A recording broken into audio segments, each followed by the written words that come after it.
Hey guys, welcome back. My name's Alyssa. I have a blog called Strangely Okay, blogspot.com. So I decided that today I'm going to try to start a video blog podcasting, which I'm a little nervous about, so bear with me here because I'm not completely an expert in these things, and I did try with the blogs, so hopefully I can do really good on these podcasting blogs. So I wanted to talk about something that was hopefully useful or helpful to anybody out there who is struggling with schoolwork like I tend to do a lot.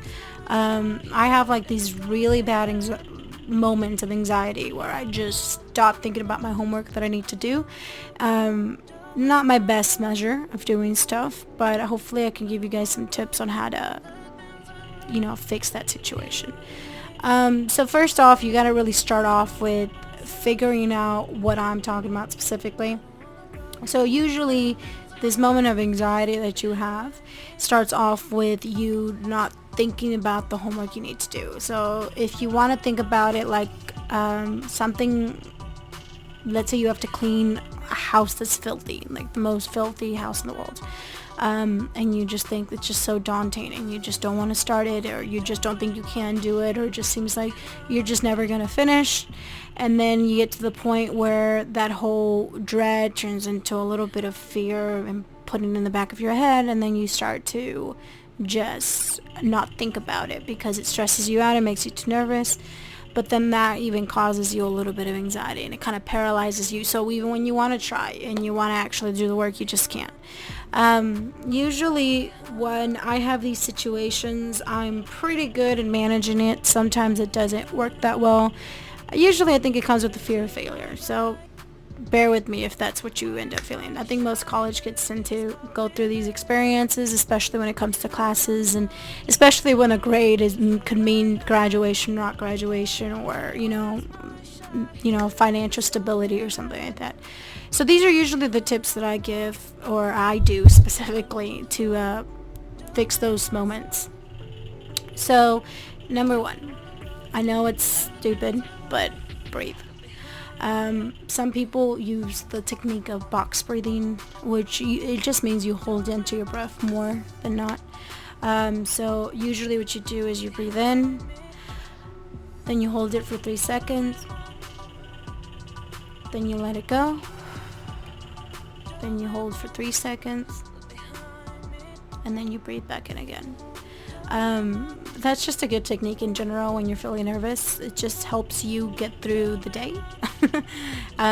Also, if you end up being like me, who I actually hate smoking, but sometimes when I'm really stressed, I do, and it's just like the best alternate that I can give you is breathing in and out. It helps me out, stops me from smoking. I hate it as it is, so that's a good recommendation.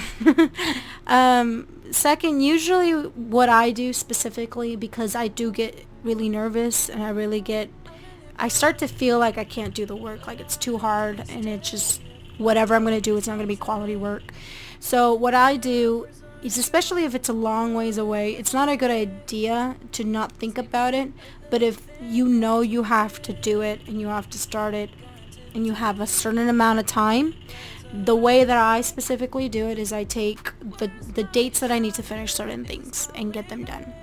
And then when I do that, what I do is, I memorize them. Other people, like my sister, for example, she can't memorize it. So what she does is she writes it on the board and stuff like that. So she knows what date she needs to turn in specific things in. Since I memorize them, I'll do like all my 4 classes, for example, that I have. If one work's due on the 14th, another one's on the 20th, another one's on the 22nd, or one's on the 24th, what I'll do is I'll remember the first date. And I'll remember, okay, that's an important date. That's when something's due. That's when something's due. Remember, that's when something's due. If there's another class that has a closer due date with that, I try to memorize both of them. But usually, thank God, it never works out that way for me. So I only have to ever memorize one. So what I'll do, I'll remember that day, and I know that I have to complete something by that day. So to give myself a breather, especially because I kind of become a little bit too paralyzed when it comes to the whole situation, what I'll do is I'll just remember that there's a due date then. So for example, if it's due on the 14th, And I'll breathe in and relax and try to take in as much of the information. If I feel up to it, I'll start doing the work. If not, if I'm freaking out, if I think this is like the most daunting task in the world, I'll take a breather. I won't even think about it until maybe day 5, if I have the opportunity. Sometimes I go, like, usually I have a part-time job or a job in general. Sometimes it's a full-time job. Just kind of depends on how finances are doing. So sometimes it doesn't work out like that, and I really have to think about it for longer than 5 days. But if I can, and I can breathe in through, 5 days is usually the minimum for me, and then I'll think about those 5 days. As soon as I get to like day 9, I'll be like, okay, I gotta start doing the work. And if I have time to do it, especially, if I have off time, I'll start then, and I'll take it one day at a time, one step at a time.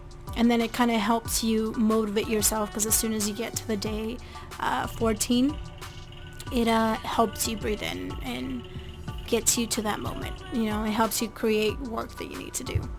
I will say, so far I've really just given you 2 methods, but usually when you do these 2 methods, it kind of works. It helps you space out that fear and paralyzed fear, But I do know that sometimes you get to the point where you don't think about it, and you think maybe you have one more day to just breathe in and out because it's like a fear, but you actually have to start it. So sometimes you get to the point where it's the day before it's due, or the work is late, or it didn't go through, or you ran out of time.